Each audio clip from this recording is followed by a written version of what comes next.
Hey, good morning, everyone. Brian Hoops here, Midwest Market Solutions. This is our Market Insider TV opening commentary, Wednesday, October the 22nd. Hope you had a great night and are looking forward to today's trade activity.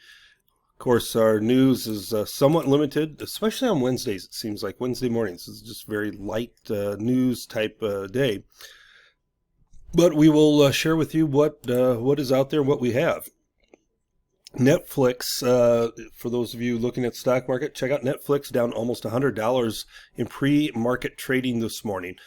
Big drop after earnings reports were out yesterday. I think they're changing their symbol slightly after the huge drop in the stock market and after the earnings were released. Tesla earnings come out this afternoon. All right, overnight markets, U.S. dollar index a little bit firmer here this morning. And no surprise, you've been watching our closing segments. We were anticipating the dollar continuing to have a rally, and we're starting to see that. Nat gas is higher, and if you watch our technical closing comments, we're up into a little bit of resistance now in the December contract after strong rally Sunday night and Monday, Tuesday.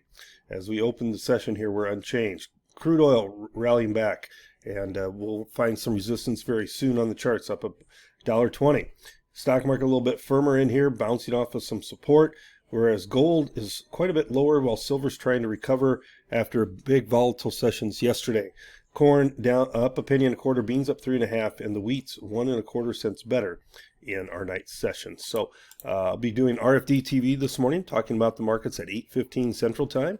I hope you have a chance to tune in for that. In fact, I'll be doing RFD the rest of this week, Wednesday, Thursday, and Friday, and I'll also be doing the Commodity Rep podcast program for them this afternoon, recording that right after the markets close.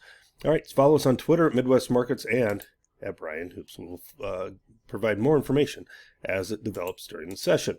Weather-wise, good rains have fallen across northern Brazil and Argentina. That makes growing conditions nearly ideal in South America, where they're planting corn and soybeans.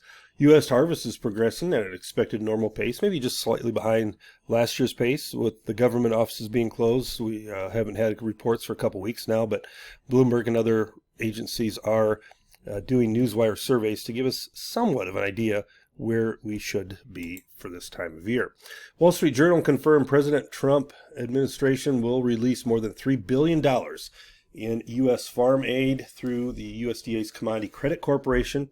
That was the same vehicle used in earlier trade war relief programs. So much needed money is being funneled to the farm sector. And to do this, about 6,400 FSA employees are being called back to work to handle checks and resume key services such as disaster assistance, conservation programs. They begin work tomorrow.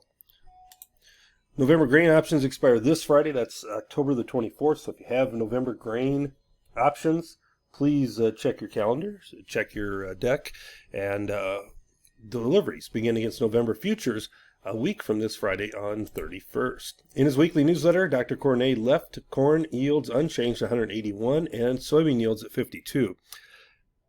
I think these numbers may be a little low. Soybeans, USDA is currently at 53.5, and I don't think they changed that much. In fact, yields are coming in, for the most part, as good or better than expected, whereas corn yields are being lowered. And he may be just a little too low on that corn yield, but maybe not too far off either. This week's cattle facts show list, it's down 9,300 head for a total of 205,000 head. That has the cash markets anticipating stronger cash trade this week. It may be a late week standoff once again until that cash cattle trade develops.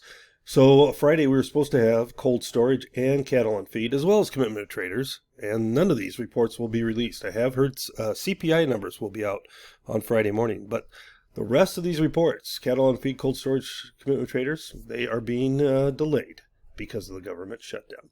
Have a good day, everyone, and good luck, good trading. We hope to talk to you soon. This has been Brian Hoops from Midwest Markets. We'll talk to you soon.